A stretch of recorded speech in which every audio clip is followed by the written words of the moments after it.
আলাইকুম দর্শক, driving training centre থেকে আপনাদের স্বাগত। যারা নতুন ড্রাইভিং শিখতে যাচ্ছেন তাদের জন্য আমাদের এই ভিডিওটি।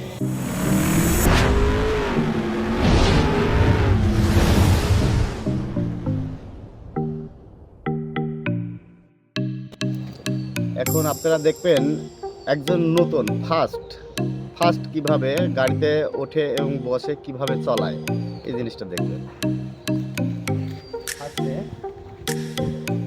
ফার্স্টে আপনারা দরজাটা খুললেন, খোলার পরে পাউডার এখানে সবসময় রাখবেন, পায়ে ময়লা থাকতে পারে, একটু ঢাকা দিয়ে বিসমিল্লাহ করে বসবেন।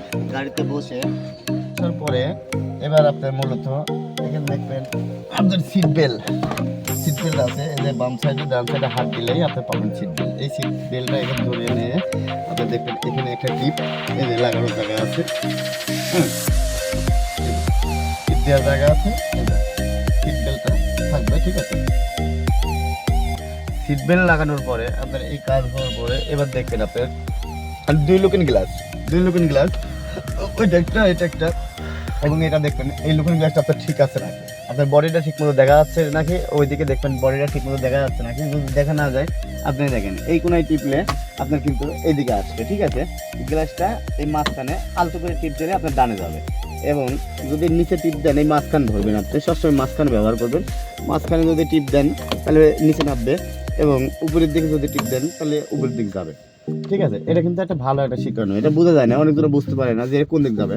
আবার প্রত্যেকটা গাড়িতে আপনার অটোতেও আছে, অটোতে টিপ দিলে গ্লাসটা এদিকে এদিকে আপনি সব দিকে নিতে পারবেন। আপনার যদি এদিকে সমস্যা থাকে একটু ঠিকঠাক করবেন, দেখলেন যে না সব কিছু সামাজিক ঠিক আছে। এবার বসার পর দেখবেন আপনার সিটটা ঠিক আছে নাকি। ফার্স্টে বসবেন, গাড়িতে বসে মেজারমেন্ট করবেন যে আপনার গাড়িটা কোন জায়গাতে আছে, এবং সিটের এই ডান সাইডে একটু ধরেন, এই ডান সাইডে একটা লক আছে, এটা দিতে উঁচু করবেন। আপনার সামনে আগাইলে আগে নিতে পারবেন, পিছনে দিলে পিছনে যাইতে পারবেন, পিছনে আগে যাচ্ছে যতক্ষণ দরকার অতক্ষণ নিয়ে নিলেন। নেওয়ার পরে এবার ঠিক আছে। এবার দেখবেন আপনি গিয়ারটা ঠিক আছে, গাড়িটার গিয়ারটা আগে জেনে নেবেন। এটা পিতে পার্কিং, আর তে ব্যাক, আর দিলে ব্যাকে যাবে। এন নিউট্রাল, গাড়িটা এক জায়গায় দাঁড় করে রাখার জন্য নিউট্রালে রাখা লাগবে। এবং ডি, এই ডি হচ্ছে প্রাথমিক, আপনি ডি দিলে আপনার গাড়িটা সম্মুখে যাবে, এবং যত কিছু দরকার ডিতেই আপনি পাবেন আর কি। আর 2L এগুলো আপনার এখন প্রয়োজন নাই, ডিতেই আপনার শুধু ডি আর ব্যাকে যাবে, আর ডিতে সামনে যাবে। আপনারা এই জিনিসটা সবসময় মনে করে রাখবেন। দ্বিতীয়ত আপনি বসার পরে গাড়িটা যে সিল, এই যে চাবি আপনি দেখবেন, এটা হচ্ছে এক্সিলেটার, এটা গাড়িতে মূল জিনিস। এটাতে এক্সিলেটার, এটা ব্রেক, এটা ব্রেক, এটা অটো যেহেতু সেহেতু ক্লাচ নাই, এটা ব্রেক, এটা এক্সিলেটার। এখন দেবেন এই যে চাবির তিনটা ঘাট আছে, একটা ঘাট, দুটা, এই একটা, তিনটা। এই যে চাবি ওপেন, ওপেন। এখন মনে করেন আপনি যদি সেল দেন তাহলে চাবিটা একটু চাপ দেওয়া লাগবে, এই চাপ দিয়ে ধরলেন, ঠিক আছে। হ্যাঁ, এবার পিক আপে দেখেন এখানে আপনি দেখতেছেন গ্যাসের বাতিটা এখানে ছাড়া অন্য জায়গায় তো থাকতে পারে। যখন দেখবেন টিপ করতেছে ওটা তেলে আছে। এখন আমি জোরে পিক আপ দিলাম, এটা গ্যাসে আসলো, ঠিক আছে। দুইবার পিক আপ দিলেই গ্যাসে আসলো, ঠিক আছে। এবার আপনার করণীয় হচ্ছে আপনার ব্রেকে চাপ দেন, ফার্স্টে ব্রেক যতক্ষণ নেয় আপনি পাউডার ধুবেন ব্রেকের এবং এক্সিলেটারের মাঝখানে, গুরুমুড়িটা আপনার যে গুরুমুড়িটা দুইটার মাঝখানে নেবেন, নিয়ে ব্রেকের পরে পাও দিলেন, দিয়ে ব্রেকটা আলতো করে চাপ ধরলেন। এবার আপনার গিয়ারে আপনার পার্কিংয়ে আছে, যেহেতু আপনার ক্লাচ বাটন আছে, আপনি প্রথমে চাপবেন, এবং এই যে আর পিছনে থাকলে আর দিলে আর যাবে, এই যে এন, এই যে ডি, এই ডি দিলেন, এগুলা সাইড দিলেন। ব্রেকে কিন্তু আপনার পাও আছে। এইবার আপনি হ্যান্ড ব্রেকটা ছাড়লেন আস্তে করে। আচ্ছা, হ্যান্ড ব্রেক যখনই ছাড়বেন তখন হ্যান্ড ব্রেকের উপরের দিকে টান দিলে, এই বাটন টিপ না দিলে কিন্তু হ্যান্ড ব্রেক হবে না। তোলার সময় আপনি আসবে, কিন্তু নামার সময় আপনি হাজার চেষ্টা করলে নামবে না। কী করতে হবে, তখন আপনি দেখবেন এখানে একটা টিপ দেওয়ার জিনিস আছে, এই টিপ দিবেন, এমনভাবে এখানে নামে যাবে, উপর দিকে চাপ দিলে নিজে নেবে। এবার ব্রেক তো ধরে আছেন, আপনার গিয়ার দিয়েছেন, হ্যান্ড ব্রেক নামাইছেন। এবার মনে করেন আপনি আস্তে আস্তে ব্রেকটা ছাড়তেছেন, দেখেন গাড়িটা কিন্তু ঘুরতেছে, আস্তে করে ছাড়ার কারণে গাড়িটা ঘুরতেছে। এই গাড়িটা ঘুরতেছে, গাড়িটা কিন্তু এখন যাচ্ছে আপনার পুরোটা। ব্রেকটা আমি ছাড়িয়ে দিলাম, পুরো ছাড়িয়ে দেওয়াতে রেঞ্জ কিন্তু মোটামুটি মাশাআল্লাহ, হ্যাঁ 10-এর কাছাকাছি রেঞ্জ, হ্যাঁ মোটামুটি আপনি এমন হয়ে গেলেন। হ্যাঁ, আপনি স্টারিংয়ের কথায় আসেন। ফার্স্ট হচ্ছে আপনার স্টারিং, ব্রেক আর এক্সিলারেটর, এই মূল জিনিস এই তিনটা।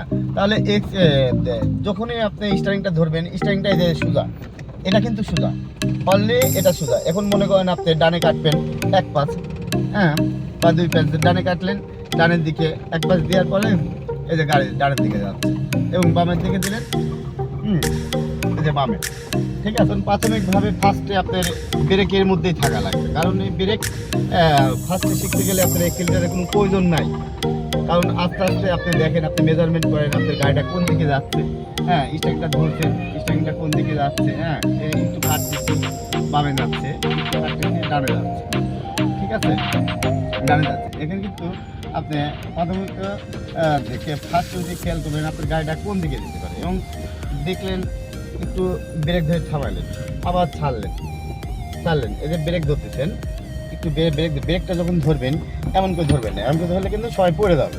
তাহলে ব্রেকটা ধরতে হবে কি এরকম স্লো আস্তে, হ্যাঁ যখন ছাড়বেন আস্তে আস্তে, এবং ব্রেক ধরবেন এরকম আস্তে আস্তে স্লো, সব কিছু স্লো। একটা গাড়িতে যখন বসবেন তখন সবসময় মনে রাখবেন যে নিজে সতর্ক থাকবেন, বাইরে আদার সাইড যা লোকজন আছে বা মানুষজন আছে সবাইকে পাগল মনে করবেন। অল মানুষ পাগল, আপনি শুধু ভালো, ঠিক আছে ভালো। এই জন্য যেই থাক, আপনার বাবা থাকলে মনে করেন সে পাগল, তাহলে আপনি পাগল মানে কি বোঝা যাচ্ছে, একটা পাগলের কোনো হুঁশ জ্ঞান বা কিছুই থাকে না, যে কোনো সময় আপনাকে ইট মারতে পারে বা গাড়ি পরে একটা এটা করতে পারে, অনেক কিছু করে দিতে পারে। কিন্তু আপনি দেখেন যদি পাগল মনে করেন তাহলে তো আপনি ওর কাছে যাবেন না, ওর কাছ থেকে অনেক দূর ফাঁকে থাকবেন। আপনি যখনই গাড়িটা চালাবেন ওর কাছে ফাঁকে থাকবেন। এবং যারা ড্রাইভিং শিখতে চান দেখবেন আমাদের মোবাইলে ডিসক্রিপশনে নাম্বার দেওয়া আছে, নাম্বারে কল করলে আপনারা পাবেন। এবং এরপরেও আপনারা আরও অনেক কিছু অনেক সুন্দর সুন্দর শিখতে পারবেন ইনশাল্লাহ।